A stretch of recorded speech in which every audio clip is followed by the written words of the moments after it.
पिता परमेश्वर, आपने ये समय दिया उसके लिए हम आपका धन्यवाद करते हैं। पिता परमेश्वर, प्रार्थना करते हैं प्रत्येक जन के लिए। पिता परमेश्वर, जो उपस्थित है, जो देख रहा है, जो सुन रहा है, पिता परमेश्वर प्रत्येक को मैं आपके सामने कमिट करता हूँ। पिता परमेश्वर, आपका दास होने के नाते पिता परमेश्वर, मैं मध्य में खड़ा होकर प्रत्येक जन के लिए पश्चाताप कर रहा हूँ। पिता परमेश्वर, प्रार्थना करते हैं कि हम सबको पिता परमेश्वर आप माफ कर। हम धन्यवाद देते हैं। हम पिता परमेश्वर, इस फेलोशिप को मैं आपको कमिट करता हूँ। पवित्र आत्मा, आपकी अनॉइंटिंग हम आप उतरे। धन्यवाद करते हैं। सारा आदर महिमा हम आपको देते हैं यीशु मसीह के नाम से, आमीन। परमेश्वर भला है। कितने लोगों को पता है परमेश्वर भला है? उसका ताली बजा के उसका धन्यवाद करें, क्योंकि परमेश्वर भला। हालेलुया। लेकिन हम लोग क्या चाहते हैं कि सब चीजें हमारे मन के मर्जी के अनुसार हों। और जब परमेश्वर किसी को कुछ बताता भी है, तब भी हम क्या करते हैं? कोई ना कोई अपने साथ ऐसी चीज कर लेते हैं कि फिर हमको मिलता नहीं है। हम दोष लगाने लगते हैं परमेश्वर पे, क्योंकि जब परमेश्वर का वचन यिर्मयाह 29:11 में कहा है कि परमेश्वर का प्लान हमारे लिए कुशल का है। हालांकि यह कुशल कब था? जब वो इजराइलों को निकाला गया था वहां से, तो वो ये चाहता था कि परमेश्वर उन सब का कुशल का है, हानि का नहीं था। ये परमेश्वर का वादा था ना कि हम तुम्हें तुम्हारी प्रॉमिस्ड लैंड में ले चल रहे हैं। तो आज, और जिसने यीशु मसीह को स्वीकार किया, तो आज हम क्या हो गए? इजरायली हो गए ना। तो परमेश्वर का प्लान इजरायलियों के लिए है। तो आज हमारा क्या उस परमेश्वर के साथ रिलेशन है? आज हमको यह देखना है कि अगर वो परमेश्वर ने बोला है कि आई विल ब्लेस यू, तो वो हमको आशीषित करेगा। क्योंकि गिनती उसका 23 अध्याय उसका 19 वचन कहता है कि परमेश्वर मनुष्य नहीं है वो जो झूठ बोले। गिनती 23 उसका 19।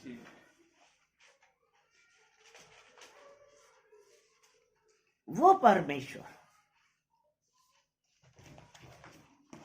ईश्वर मनुष्य नहीं। हाँ, ईश्वर मनुष्य नहीं कि झूठ बोले, कि वो झूठ बोले, और ना वो आदमी है, ना वो आदमी है कि अपनी इच्छा बदले।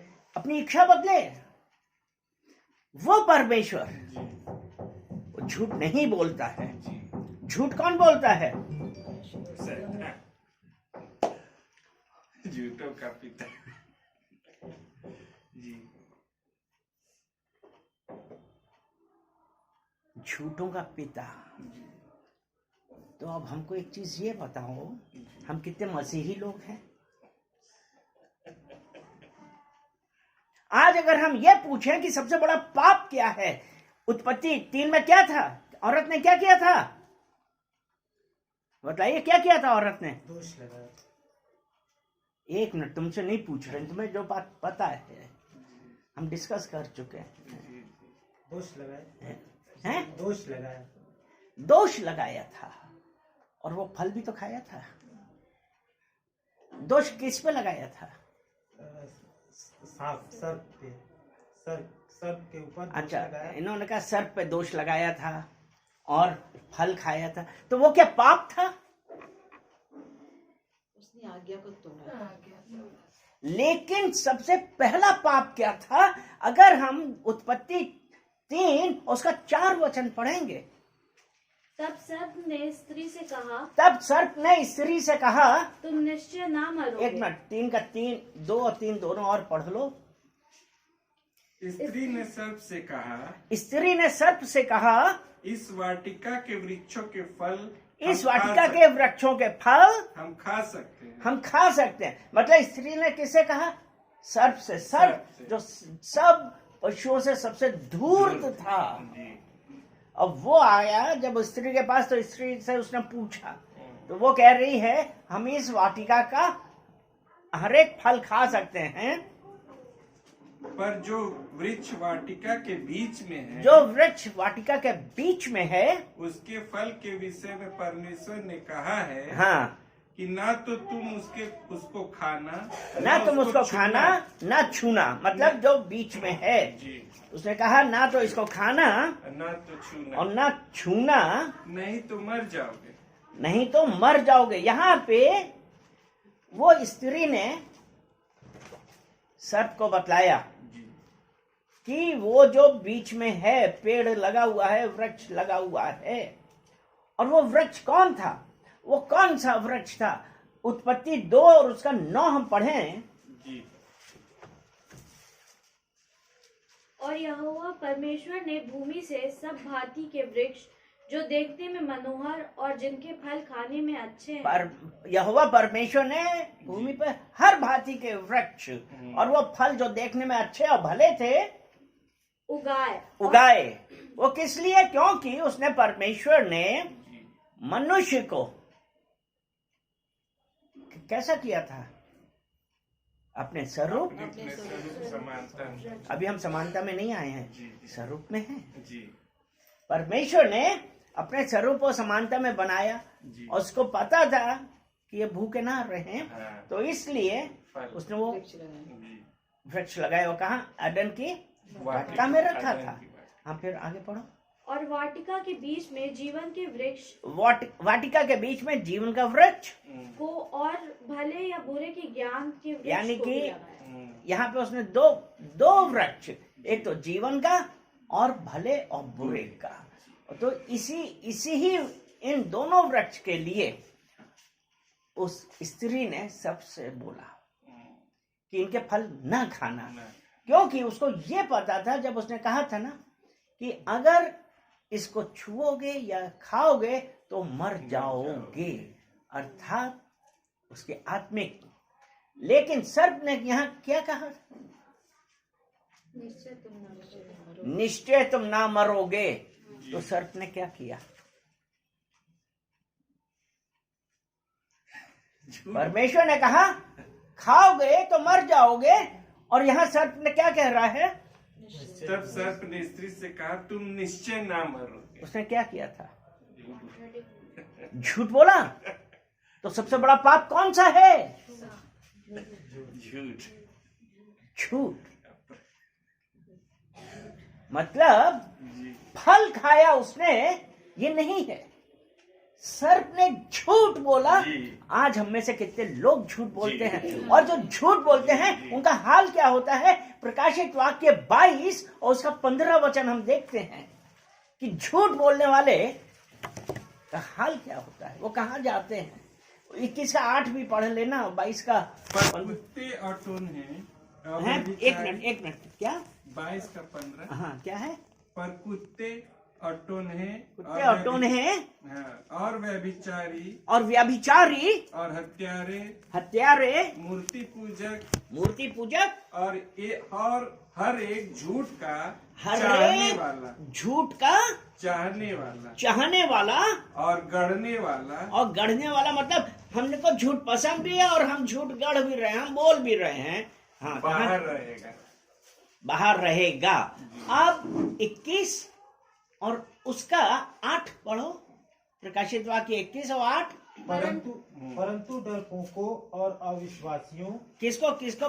परंतु डरपोकों और अविश्वासियों, और घिनौनों और हत्यारों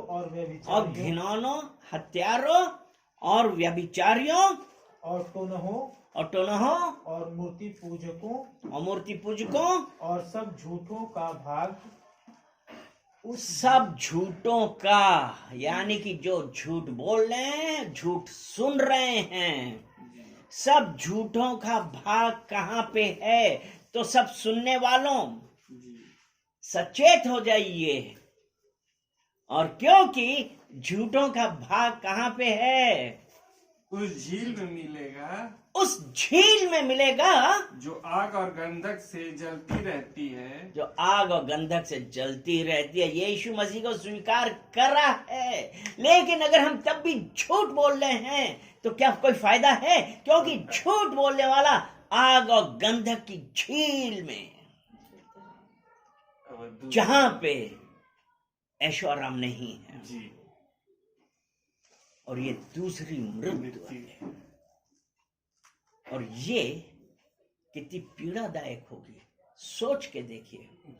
अगर आपने अभी तक परमेश्वर से पश्चाताप नहीं किया है, या छोटी छोटी बातों पे अरे तैसा तो झूठ बोला है भाई, चाहे इतना हो चाहे इतना हो, झूठ झूठ है। मैं बीमार हूं, लेकिन क्या है, क्योंकि हमको काम नहीं करना है तो कहा ठीक है। ठंड लग गई है, कह दो ठंड लग गई है। झूठ का भाग याद रखिए, हमेशा याद रखिए, क्योंकि अभी जो हमने पढ़ा था गिनती 23 का 19, हमने जो पढ़ा था ना, हाँ हाँ जी कि वो परमेश्वर मनुष्य, ईश्वर मनुष्य नहीं है जी जो झूठ बोले और जो कुछ उसने कहा है वो ना करे। क्या जो कुछ उसने कहा है हाँ। ना करे, क्या वह वचन देकर उसे पूरा ना करे? वो वचन देकर उसे पूरा ना करे। मलाकी 3 उसका 6,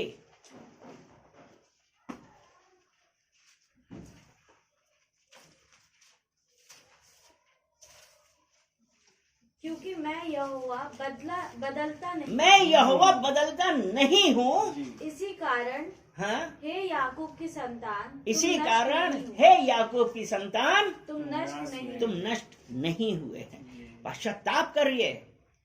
परमेश्वर का वचन मीका 7 अध्याय 18 वचन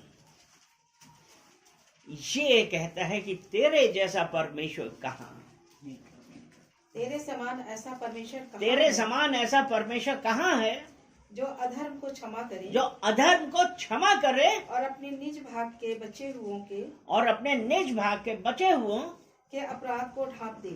बचे हुए अपराधों को ढांप दे। वो अपने क्रोध को सदा बनाए नहीं रहता, वो अपने क्रोध को सदा बनाए नहीं रखता, क्योंकि वो करुणा से क्योंकि प्रीति वो रखता है। करुणा से प्रीत रखने वाला परमेश्वर है। अब पश्चाताप करिए।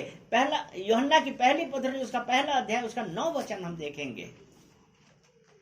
वो परमेश्वर अपना क्रोध बनाए नहीं रखता, लेकिन सबसे बड़ी जरूरत तो इस बात की है कि हम स्वीकार करें।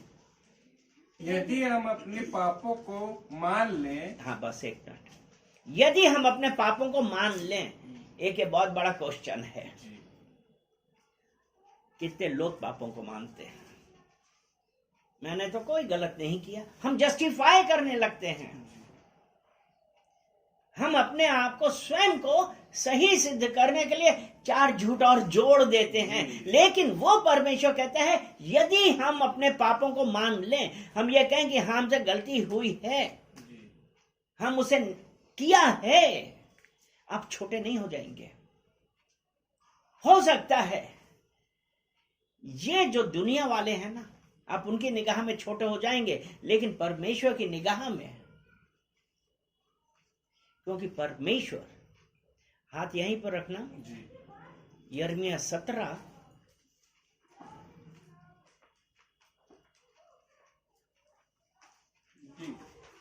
उसका 9 और 10 वचन है। 9 तो ये है कि मन तो सब वस्तुओं से अधिक धोखा देने वाला है, उसमें असाध्य रोग लगा है, उसका भेद कौन जान पाया है। जी जी यानी कि हम जब आज हम ये बोलें कि हम अपने पापों को मान लें, हम पश्चाताप करें, उधर से शैतान बोल रहा है तुमने तो कोई पाप ही नहीं किया है।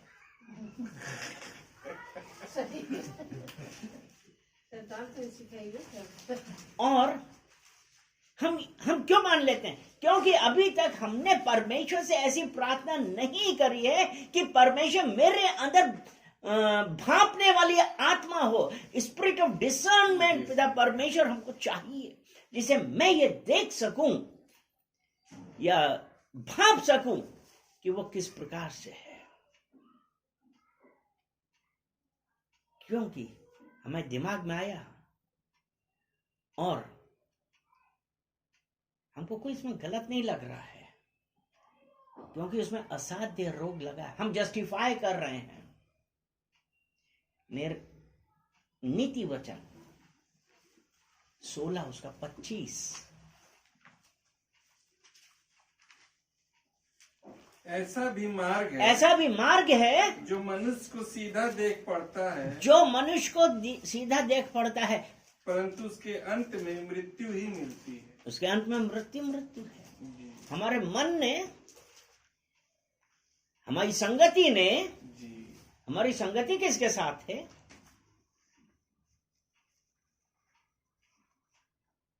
और जो बात थी हमने मान लिया, अरे हाँ क्या फर्क पड़ता है, और हम कहा कोई फर्क नहीं पड़ता, चलो कर लेते हैं, थोड़े ही सा तो झूठ बोल। इसलिए अपने आप को जांचें।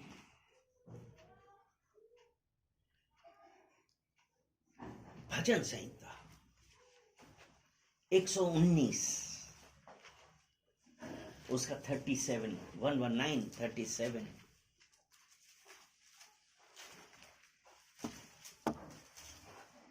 मेरी आंखों को व्यर्थ की वस्तुओं की ओर से फेर दे। क्या हम ये प्रार्थना करते हैं?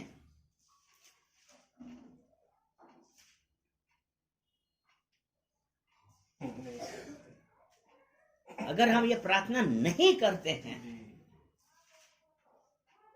हम क्या करते हैं? यूहन्ना की पहली पत्री 2 अध्याय उसका 16 वचन पढ़ो। 15 और 16 दोनों पढ़ता हूं। तुम ना तो तुम संसार से ना संसार में की वस्तुओं से प्रेम रखो। अगर यदि तुम्हारे अंदर इसका प्रेम है तो पिता का प्रेम नहीं है। और जो अभी हमने पढ़ा था, हमने कौन सा वचन पढ़ा था इससे पहले? यदि हम इसी का ही यूहन्ना का ही हमारी आंखों को व्यर्थ की वस्तुओं की ओर से फेर दे।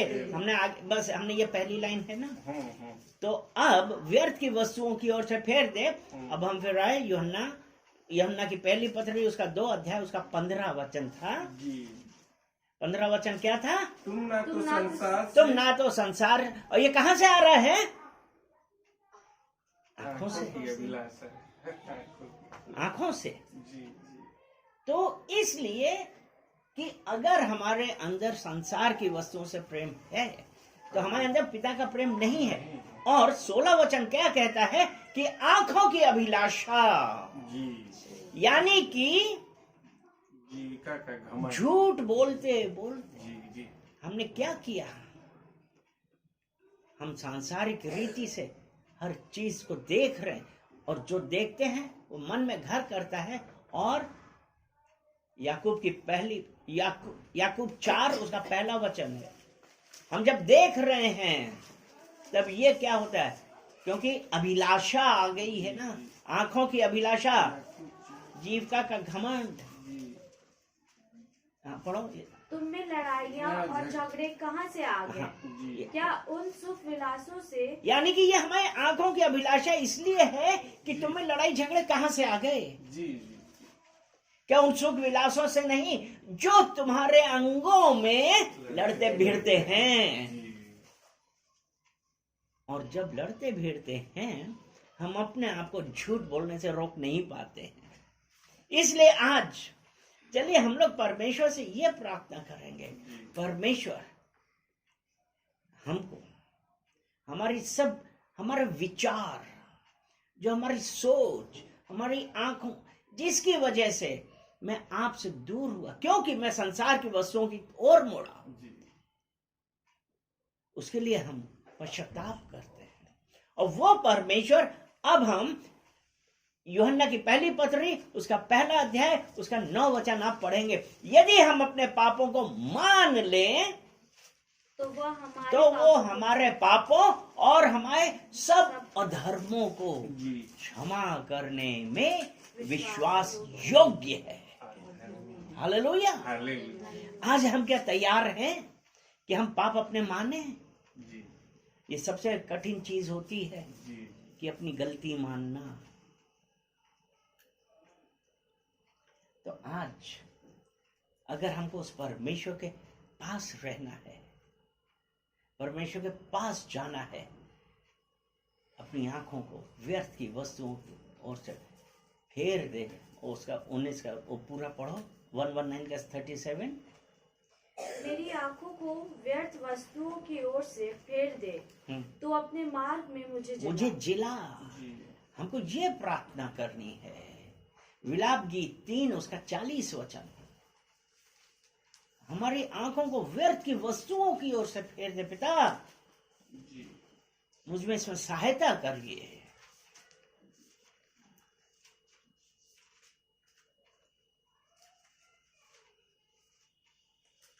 विलाप गीत 3 उसका 40। हम अपने चाल चलन को परखें, ध्यान से परखें, अर्थात हम कहां पे जा रहे हैं, जी ध्यान से परखें और यहोवा की ओर फिरें। जी हम क्या तैयार हैं कि मन तो दिमाग में तो यही है कि नहीं, हम तो सही जा रहे हैं। क्यों? ऐसा भी मार्ग है जो मनुष्य को ठीक जान पड़ता है। इसलिए अभी हमको क्या करना है?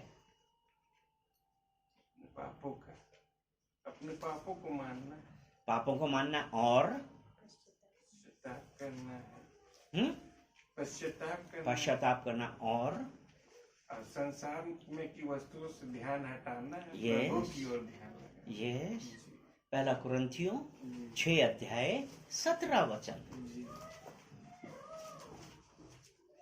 जो परमेश्वर की संगति में रहता है वो उसके साथ एक आत्मा हो जाता है। हम आज परमेश्वर की संगति में हैं कि आज भी हम और जो प्रभु की संगति में रहता है, हाँ, वह उसके साथ एक आत्मा हो जाता है। जो प्रभु की संगति में रहता है। अब आप ये देखिए, आप किसकी संगति में हैं? कि आप संडे टू संडे प्रभु की संगति में हैं, या जब कहीं मीटिंग हुई वहां चले गए तो संगति में, तो वहां पे वो प्रभु की संगति नहीं हुई। वहां तो देखने गए, वहां पे वो भी आए थे, वहां पे वो भी आए थे। नहीं, अरे कलीसिया में भी जा रहे हैं। तो क्या जो परमेश्वर का वचन, आपने कभी ये कहा कि परमेश्वर आज आप मुझसे बातें करिए, मुझसे बातें करिए। और जब आप इस प्रकार से कहेंगे, 100% है जो प्रचारक वहां पे प्रचार कर रहे होंगे, वहां पे आपकी बातों का जवाब आएगा। हालेलुया।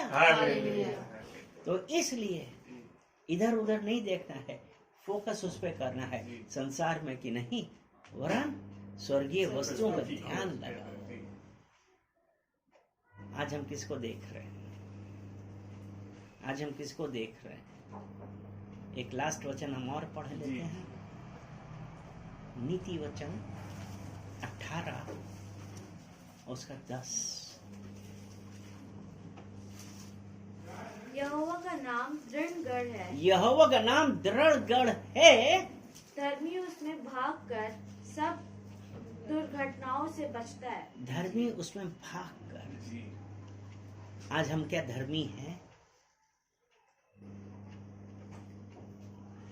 यीशु मसीह को स्वीकार करके अगर हम अपने आप नहीं बदले तो हम कैसे कहेंगे? हम कैसे कहेंगे कि हम धर्मी हैं?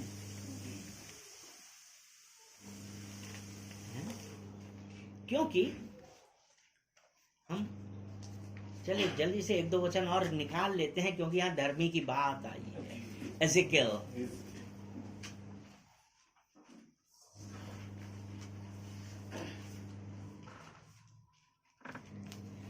अगर आप अपने आप को धर्मी कहते हैं और पाप कर रहे हैं, एजेकियल 33 उसका 12 वचन।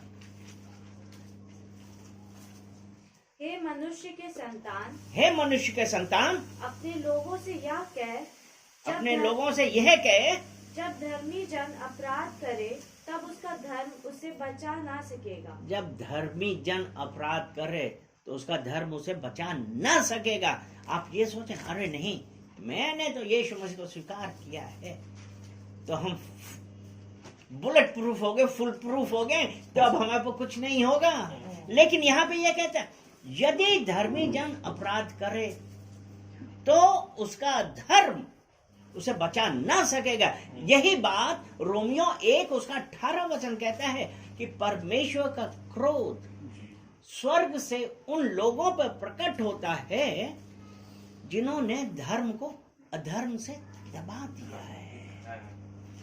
धर्मी कि यदि धर्मी अपराध करे,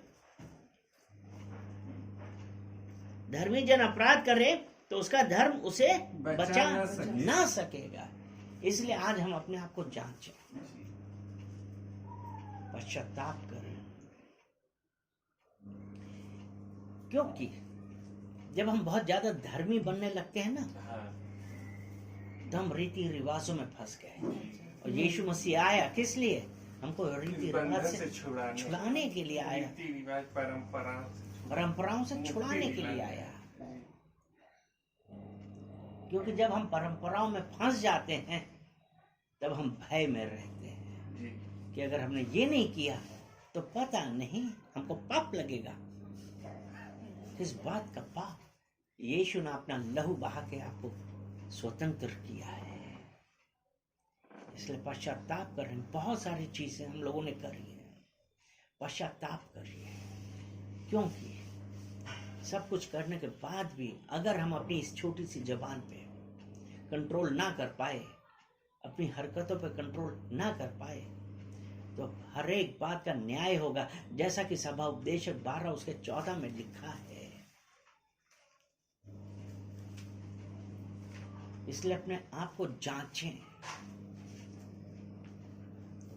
सभा उपदेशक 12 उसका 14 वचन।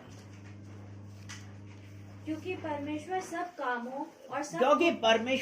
कामों और सब गुप्त और सब बातों का, चाहे वो गुप्त में ही क्यों न करी गई हो, न्याय करेगा। आपका धर्मी होना आपको न्याय से नहीं बचा सकता। परमेश्वर ने कहा है कि सबका न्याय होगा, चाहे धर्मी हो चाहे अधर्मी हो, जैसा है सबका न्याय होगा और प्रत्येक जन को उसके अनुसार उसका फल मिलेगा। हालेलुया। चलिए प्रार्थना करते हैं।